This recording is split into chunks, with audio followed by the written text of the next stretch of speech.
आज भी हम रोज की तरह सीधी सड़क पर गाड़ी में सवार थे। मुझे समझ नहीं आ रहा था मुझे किस तरफ जाना है। मैं बार बार उनकी तरफ देख रहा था, लेकिन नौकरी होने की वजह से मैं सवाल चाहकर भी नहीं कर पा रहा था। मैं चाहता था मैं उनसे यह सवाल करूं कि मैं आपको किस तरफ लेकर जाऊं, लेकिन हर बार की तरह वो खामोशी से बस मुझे देखते ही जा रही थी और यह चीज मुझे बहुत परेशान करती थी। वो इस तरीके से मेरे साथ क्यों बर्ताव करती थी?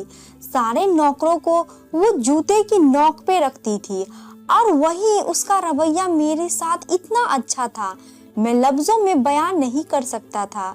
मैं दिन ब दिन इस बात को लेकर बहुत परेशान हो रहा था, क्योंकि मेरी जिंदगी का एक ही वसूल था, सिर्फ अपने काम से मतलब रखना, मालिकों से बेहद दूर रहना। क्योंकि न मैं मालिकों की अच्छी निगाह में आना चाहता था और ना ही बुरी निगाह में, बस मैं अपने काम से काम रखने वाला इंसान था। लेकिन वो मुझे बहुत ज्यादा अहमियत देती थी। कभी कभार तो मुझे ये सब एक अजीब चीज लगती थी, क्योंकि न वो कह पाती थी और न ही मुझे कहीं जाने देती थी। बस मुझे अपने साथ साथ रखना उनका पसंदीदा शौक था। आज भी वो मुझे ऐसे ही बाहर लेकर निकल गई थी और मैं सीधी सड़क पर गाड़ी ड्राइव करते जा रहा था और कोई भी जवाब नहीं दे रही थी कि उनको कहाँ जाना है। हमें गाड़ी में सवार वे अभी कुछ 20 मिनट ही हुए होंगे कि वो हर रोज की तरह आज भी मुझसे बात करना शुरू कर गई। अपनी पर्सनल जिंदगी को लेकर मुझसे बातें करने लगी। मैं बहुत परेशान हो जाता था उनकी ऐसी बातों से, लेकिन मेरे पास उनकी बातों का कोई भी जवाब नहीं होता था। मैं खामोशी से उनकी हर बात को सुनता था, क्योंकि इसके अलावा मेरे पास कोई और रास्ता नहीं था। वो मेरी मालकिन थी और मैं उनका नौकर था। मुझे यह सब सुनना ही पड़ता था।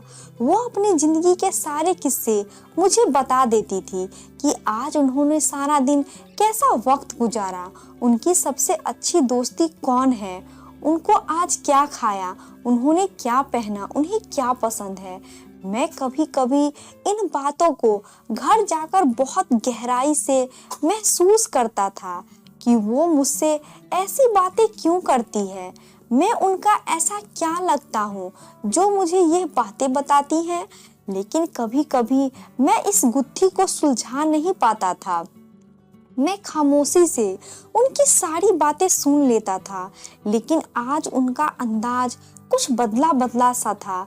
मुझे सब कुछ अजीब सा महसूस हो रहा था। मुझे बहुत कुछ अजीब सा लग रहा था कि कुछ तो गड़बड़ है। ये मुझसे इस कदर बातें क्यों कर रही है और कुछ बता क्यों नहीं रही है कि उन्हें कहाँ जाना है। बस यही बोल रही है कि सीधे चले जाओ, लेकिन मैं कहाँ जाऊं?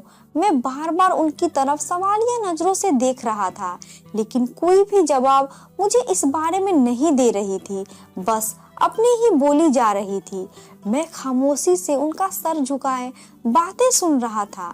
अचानक उन्होंने मेरी तरफ देखा और भरी हुई आवाज में बोली, राघव, तुम क्यों इस कदर खामोश हो? तुम मुझसे बात क्यों नहीं करते? बस मैं ही बोलती रहती हूँ, तुम भी तो कोई जवाब दिया करो। उनका लहजा इस कदर दुखा भरा था कि मैं एकदम से हैरान परेशान हो गया था कि अचानक उनको क्या हुआ। मैं घबराहट में शीशे की तरफ देखते हुए कहा, मालकिन, सब ठीक तो है ना? आप इतनी उदास और परेशान क्यों लग रही हैं? और आप कुछ बताती भी नहीं है कि आपको कहाँ जाना है। उन्होंने कहा कि मुझे तुमसे आज बहुत जरूरी बात करनी है। मैं इस बारे में सब कुछ बताना चाहती हूँ जो मेरे दिलो दिमाग में तुम्हें लेकर चलता है।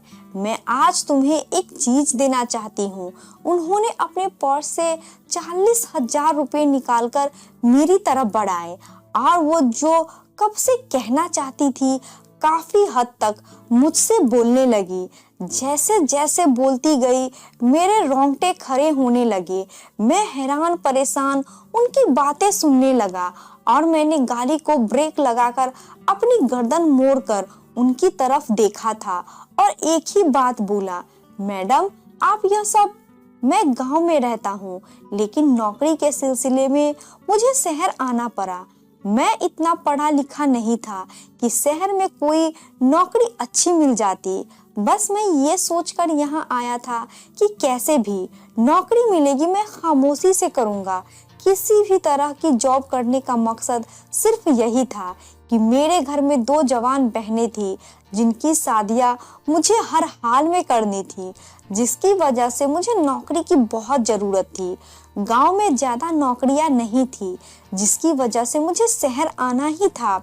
लेकिन यहाँ आने के बाद मुझे नहीं पता था कि मुझे किस तरह की जॉब करनी है, क्योंकि मेरे पास ना कोई हुनर था और ना मेरे पास कोई डिग्री थी कि मुझे आराम से कोई भी काम मिल जाता।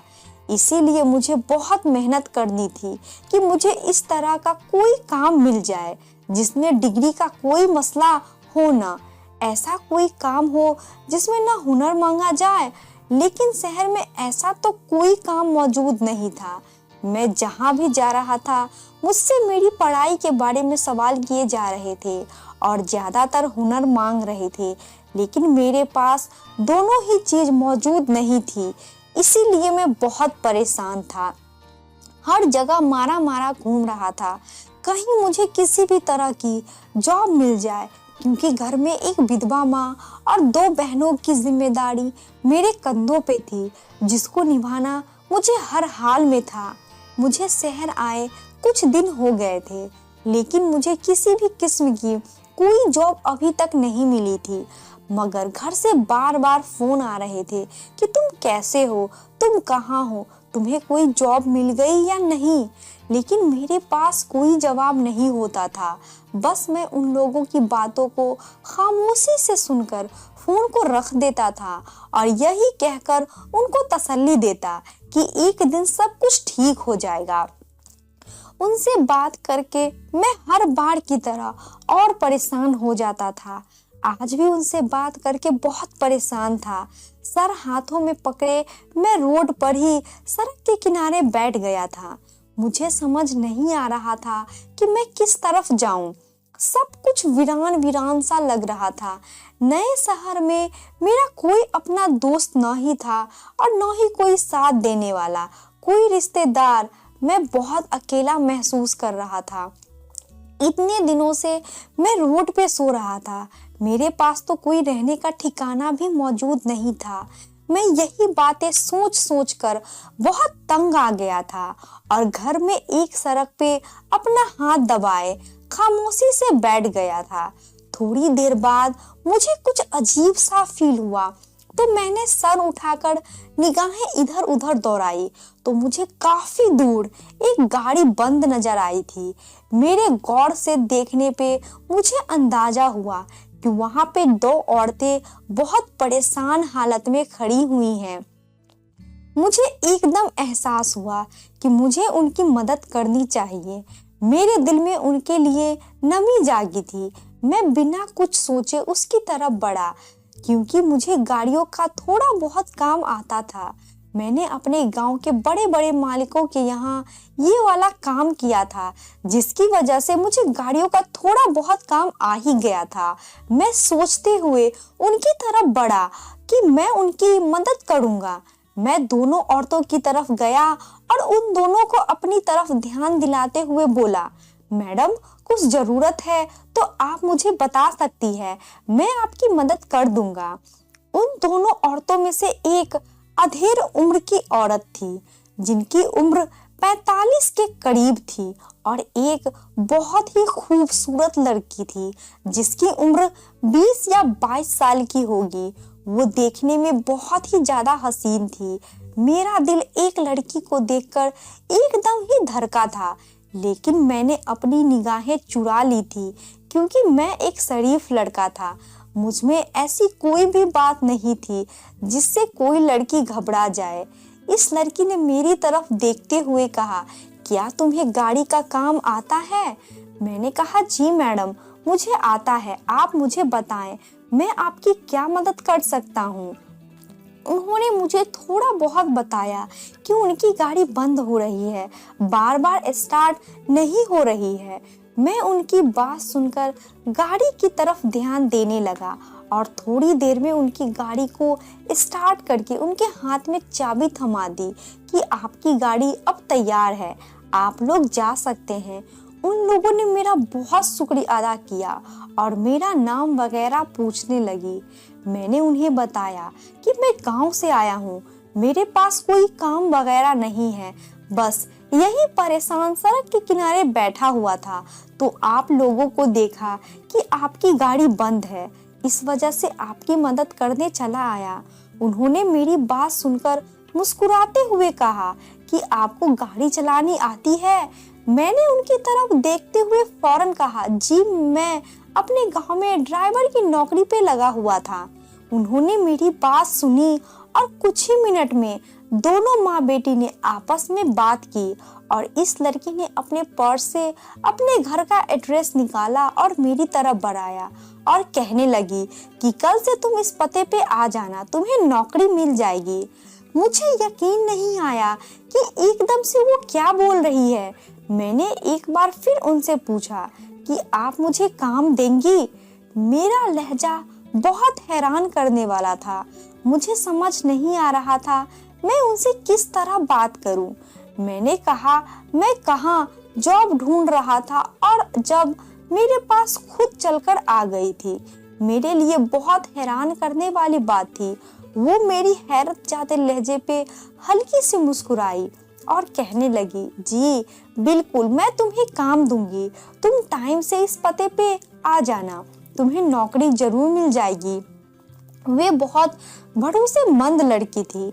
उन्होंने बहुत तमीज, बहुत इज्जत से मुझसे बात की थी। उनके लहजे में ना कोई गुरूर था और ना ही कोई घमंड।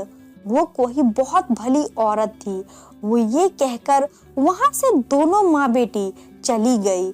मैं उनकी गाड़ी को जाते हुए दूर तक देखता रहा और वही मैंने अपने रब का शुक्रिया अदा किया कि मैं अभी थोड़ी देर पहले ही परेशान हाल में सड़क के किनारे बैठा हुआ था और अब बहुत ही खुश खड़ा हूँ। वो रात जैसे तैसे गुजर गई। मैं बहुत खुश था क्योंकि सुबह मुझे पता था कि मेरी नौकरी लग जाएगी। सुबह की पहली किरण मेरे लिए बहुत अच्छी साबित हुई। मैं फौरन से पहले इस जगह के लिए निकल गया और वक्त से पहले पहुंच गया। थोड़ी देर बाद मुझे बाहर इंतजार करना पड़ा। फिर कुछ ही मिनट बाद एक गार्ड बाहर आया और मुझे अंदर ले जाने को कहा। मैं उस आदमी के पीछे घर के अंदर दाखिल हुआ और जैसे मेरी नजर उठाकर घर को देखा, मैं हैरान रह गया क्योंकि मैंने इतना खूबसूरत और बड़ा घर अपने ख्वाब में भी नहीं देखा था। गांव में तो बहुत कच्चे कच्चे घर होते हैं और जिस घर में मेरी पैदाइश हुई थी वो भी एक कच्चा सा मकान था, लेकिन यह बहुत खूबसूरत महलनुमा घर था। इस घर को मैं बहुत अच्छी निगाहों से देख रहा था। मुझे थोड़ी देर हुई थी घर में दाखिल हुए कि वो लड़की जो कल मुझे रास्ते में मिली थी सामने से आती हुई नजर आई। मैंने उनकी तरफ देखा और फौरन से अपनी जगह पे खड़ा हो गया और तमीज से हाथ बांधकर सर झुकाए खड़ा रहा। उन्होंने मेरी तरफ देखा और मुझसे मेरा हालचाल पूछा। मैं बहुत हैरान हो गया। मैं सोचने लगा कितने अच्छे लोग हैं, ये तो बहुत अमीर है, इनमें तो गुरूर घमंड नाम की कोई चीज नहीं है। लेकिन उन्होंने मुझसे बहुत प्यार से बात की थी और उन्होंने मुझे अपने घर में ड्राइवर की नौकरी दे दी। मैं बहुत खुश हुआ। मुझे समझ नहीं आ रहा था मैं उनका शुक्रिया अदा कैसे करूं और जैसे ही उन्हें बात मालूम हुई कि मेरे पास कोई रहने का ठिकाना नहीं है और मैं सड़कों पे सो रहा हूँ, तो उन्होंने फौरन ही मेरे लिए सर्वेंट क्वार्टर में कमरा खाली करवा दिया, जबकि वहाँ पे कोई भी मौजूद नहीं थी। मैं बहुत खुश हुआ और मैंने उनका बहुत दिल से शुक्रिया अदा किया और अगले दिन मैं वक्त से पहले ही अपने काम पे पहुँच गया। मुझे सुबह रोजाना उन्हें यूनिवर्सिटी लेकर जाना था और वक्त पर उन्हें वापस लेकर आना होता था। मुझे काम करते हुए वहाँ पे कुछ महीने हो गए थे। वो लड़की मेरे साथ ही आना जाना करती थी। जहाँ उसे जाना होता था वो मुझे बुला लेती थी और मैं उनके साथ चला जाता था।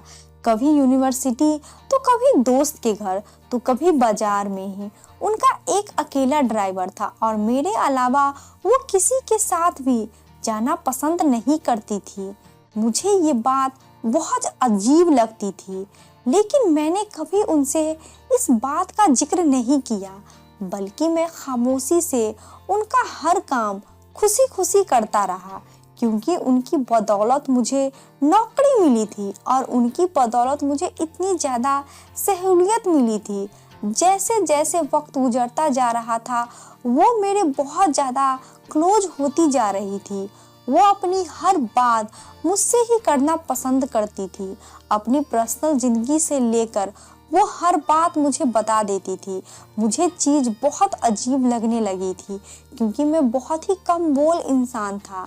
ज़्यादा बोलना मुझे पसंद नहीं था, लेकिन वो चाहती थी कि मैं उनसे बातें करूं। और जैसे ही आज उन्होंने मुझसे बात की, मेरे रोंगटे खड़े हो गए। वो मुझसे कहने लगी, मैं नहीं जानती मेरे दिल में तुम्हारे लिए कब जज्बात आने लगे। मैं तुम्हें देख देख कर जीने लगी हूँ। मुझे समझ नहीं आता मुझे क्या हो गया है। तुम्हारे सामने आते ही मेरे दिल की धड़कनें तेज हो जाती है। मुझे कुछ भी समझ में नहीं आ रहा मुझे क्या हो गया है। तुम ये पैसे रख लो, मुझसे दोस्ती करो। मैं तुम्हारे साथ रिलेशनशिप रखना चाहती हूँ, क्योंकि मैं जानती हूँ मेरी शादी तुमसे कभी नहीं होगी, लेकिन मैं फिर भी तुम्हें कभी नहीं छोड़ना चाहती हूँ। मैं तुम्हारे साथ रिश्ता बनाना चाहती हूँ। वो मेरी तरफ 40,000 बढ़ाते हुए ये सब बातें बोल रही थी और हैरान निगाहों से उनकी तरफ मैं देख रहा था। वो बोली, तुम मुझे बहुत अच्छे लगते हो। तुम्हारे जैसा इंसान मैंने सारी दुनिया में नहीं देखा। तुम जैसी कशिश मुझे किसी से महसूस नहीं हुई है। मैं जानती हूँ मैं ये सब बहुत गलत बातें कर रही हूँ। तुम्हारी और मेरी हैसियत में जमीन आसमान का फर्क है, लेकिन मेरे दिल में तुम्हारे लिए जो मोहब्बत है वो किसी के लिए नहीं बन सकती है। मैं चाहकर भी तुम्हारा मुकाम किसी और को नहीं दे सकती हूँ। मैं तुमसे प्यार करने लगी हूँ राघव। उनकी आवाज में जो जज्बात थे मैं अपने लफ्जों में बयान नहीं कर सकता था। मैं हैरान और परेशान निगाहों से उनकी तरफ देख रहा था और मैंने एक ही बात बोली, मालकिन आपके मेरे पे बहुत एहसान है, लेकिन आज आप बहुत गलत बातें कर रही हैं। मुझे जो उन्होंने पैसे दिए थे उनकी तरफ देखते हुए बोल रहा था, लेकिन उन्होंने अभी तक पैसे पकड़े नहीं थे। आपकी और मेरी हैसियत में बहुत फर्क है। हम चाहकर भी कभी एक नहीं हो सकते और मैं आपके साथ किसी भी तरह का कोई रिश्ता नहीं बना सकता। लेकिन उन्होंने मेरी बात को काटते हुए कहा, तुम्हारी बात ठीक है, लेकिन अपने दिल से बहुत परेशान हूँ। वो तुम्हारा ही नाम लेकर जीता है, तुम्हारा ही नाम लेकर धड़कता है। मैं क्या करूं? मैं खुद से बहुत तंग आ गई हूँ। मैं जानती हूँ तुम्हारी और मेरी हैसियत में बहुत फर्क है, लेकिन अब उन सब चीजों से बहुत तंग आ चुकी हूँ। मैं सब कुछ छोड़कर तुम्हारे साथ रिश्ता बनाना चाहती हूँ। उनकी आवाज सुनकर मेरा चेहरा गुस्से से लाल हो गया। मैं हमेशा उनके साथ रहा करता था। वो मेरी मालकिन की बेटी थी। मैंने कभी उनको इस निगाह से नहीं देखा था, मगर आजकल मुझे उन पे शक हो रहा था। उनका दिमाग में ऐसे ही कुछ पनप रहा था, जिसकी वजह से वो मुझे गाड़ी पे घंटों घुमाती थी और बातें करती जाती थी। आज मेरा शक सही साबित हुआ था। जो उनके दिमाग में था वो उनकी जुबान पे आ गया था और एक तरह से अच्छा ही हुआ। मगर मैंने भी साफ लफ्जों में बोल दिया, मैडम जी, मैं ऐसा नहीं हूँ कि पैसे लेकर किसी से रिश्ते बनाऊं। मैं एक अच्छा इंसान हूँ। मैं आपको कोई भी झूठा दिलासा और कोई आसार नहीं देना चाहता। मैं जानता हूँ आपके और हमारे स्टेटस में जमीन आसमान का फर्क है। जिसे आप मोहब्बत का नाम दे रही हैं वो मोहब्बत नहीं, सिर्फ दिल लगी है। वो इस उम्र में अगर आपके पालतू कुत्ता भी पाले उससे भी मोहब्बत हो जाती है। लेकिन मैं इस किस्म का इंसान नहीं हूँ कि जिस थाली में खाऊं उसी में छेद करूं। मैं अपने मालिक के साथ कभी भी गद्दारी नहीं करूंगा। मैं जानता हूँ इस बात का उनको पता नहीं होगा, लेकिन मैं उनको अनजान बनकर उनके साथ गद्दारी हरगिज नहीं कर सकता। माना कि जॉब करना मेरी मजबूरी है, मगर आपके दिल में ऐसा कोई भी ख्याल आ रहा है तो मैं जॉब छोड़ दूंगा। जब मैं आपसे दूर रहूंगा तो आपको एहसास हो जाएगा कि मोहब्बत नहीं सिर्फ जज्बात है। क्योंकि आप एक अच्छे शरीफ लड़की हैं, इसीलिए आपको मुझसे हमदर्दी हो रही है। अगर आपको समझ नहीं आ रहा, इस हमदर्दी को मोहब्बत का नाम देकर बैठी है। वो खामोश चुपचाप मेरी बातें सुनती जा रही थी। मैंने गाड़ी को सड़क के किनारे रोक दिया और अभी उनसे इत्मीनान से बातें कर रहा था। मैडम जी, अपने पैसे वापस रख ले और मैं आपको यही कहूँगा कि आप इस किस्म के किसी भी गलत काम में मत पड़िएगा। मेरी जगह अगर कोई और होता तो खुशी से पागल हो जाता, क्योंकि उसे पैसे भी मिल रहे थे और एक खूबसूरत जवान लड़की भी मुफ्त में मिल रही थी। कोई पागल ही होगा जो दोनों ऑफर ठुकराएगा। माना कि मैं भी एक इंसान हूँ, मेरे अंदर भी जज्बात हैं और शैतान मुझे भी भड़काता है कि मैं आपका इस ऑफर को कबूल करूं। लेकिन वो आदमी ही क्या जो अपने अंदर के शैतान को कुचल न सके और अपनी मालकिन के साथ वफादार न रहे। उन्होंने आगे हाथ बढ़ाकर खामोशी से पैसे ले लिए थे और बड़े गौर से मेरी तरफ देखे जा रही थी। मैं भी कुछ देर उनकी तरफ देखने लगा, ये सोच करके कि शायद वे कुछ बोलेंगी, लेकिन वो बिल्कुल चुप थी। अब मैंने गाड़ी स्टार्ट की और घर की तरफ गाड़ी बढ़ाई। जैसे ही घर पहुंचा और खामोशी से गाड़ी से उतरकर अंदर चली गई। मुझे बहुत दुख हो रहा था कि मैंने उनका दिल दुखाया, लेकिन मैं जानता था जिसे वो मोहब्बत का नाम दे रही है वो सिर्फ महज एक जज्बात है जो इस उम्र में इंसान को हर किसी से महसूस होता है। और वो दिल की अच्छी थी, मैं उसको इस्तेमाल नहीं करना चाहता था। मैं उनके जज्बात के साथ नहीं खेलना चाहता था, क्योंकि जो बात मुमकिन नहीं है उसके बारे में सोचना ही नहीं चाहिए। मैं खुद को न धोखा दे सकता था और न ही उसको धोखा दे सकता था। मैं एक आम सा मामूली सा ड्राइवर था जो उन्हीं की गाड़ी चलाकर अपना गुजर बसर कर रहा था। उनके माँ बाप कभी भी मुझे दामाद के रूप में स्वीकार नहीं करते और मैं जानता था कि वो लाख अच्छी सही, लेकिन वो एक अमीर बाप की बेटी थी जिनको बचपन से ही हर सहूलियत मिली थी। और ऐसी लड़कियां जब किसी गरीब से मोहब्बत में शादी करती है तब उनको सिवाय दुख के और कुछ भी नहीं मिलता, क्योंकि जिन ऐसो आराम से वो मोहब्बत के खातिर घर से चल पड़ती है, आखिर में वो बहुत पछताती हैं। क्योंकि आज का दौर ऐसा है जिसमें इंसान सिर्फ लग्जरी लाइफ छोड़ता है। उनके यहाँ नौकर चाकर काम करते हैं, वो हिलकर पानी भी नहीं पीता। जब ऐसी लड़कियां को घर के काम काज करने पड़ जाएं, तभी मोहब्बत का सब खत्म हो जाता है। और पैसे देकर जो बाप वो मुझसे करवाना चाहती थी, मैं ऐसा बिल्कुल नहीं था। मैं गरीब जरूर था, मगर बेगैरत नहीं। मेरी जिंदगी के कुछ उसूल थे जिन पे किसी सूरत समझौता नहीं कर सकता था। मैं हमेशा ये चाहता था कि एक बहुत ही सुलझी हुई, समझदार और शरीफ लड़की से मेरी शादी हो जाए, और इस वजह से मैं खुद किसी पाप की तरफ नहीं जाना चाहता था।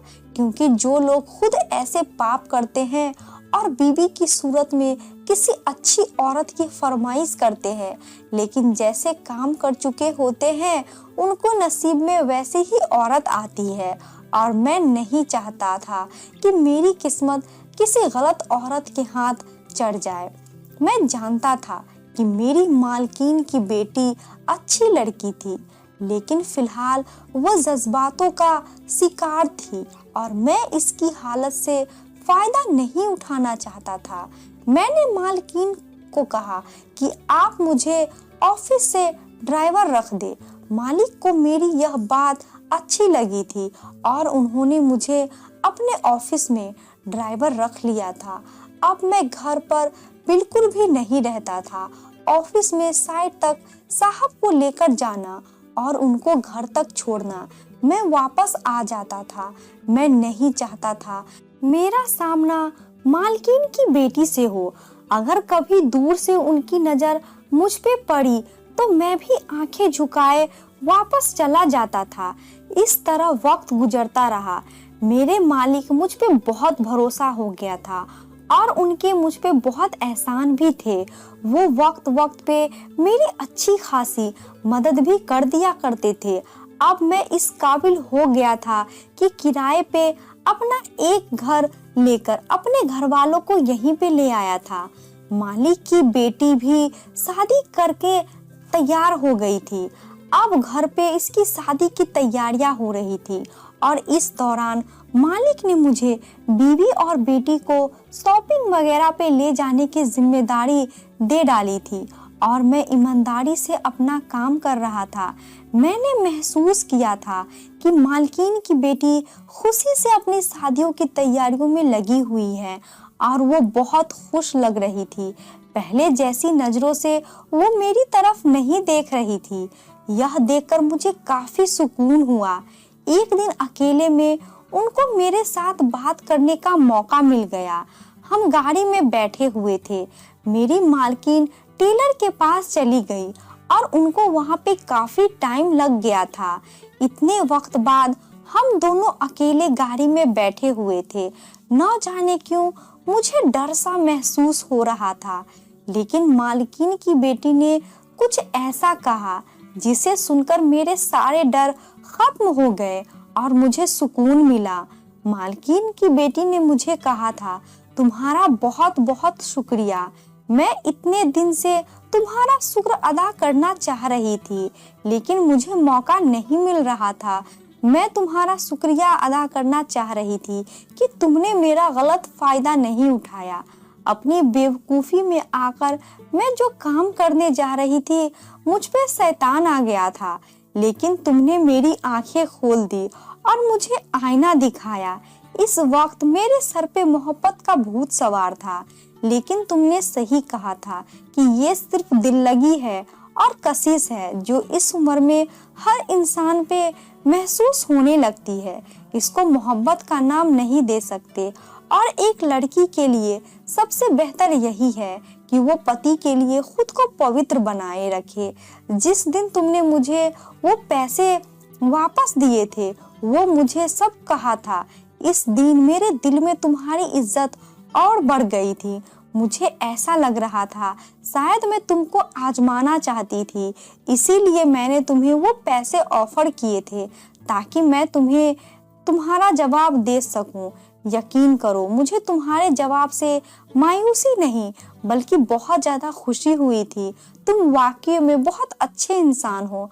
मैंने उनका शुक्रिया अदा किया था और उनको नए शादीशुदा जिंदगी के लिए बहुत सारी बधाइयाँ दी थी और मालकिन भी वापस आकर गाड़ी में बैठ गई थी।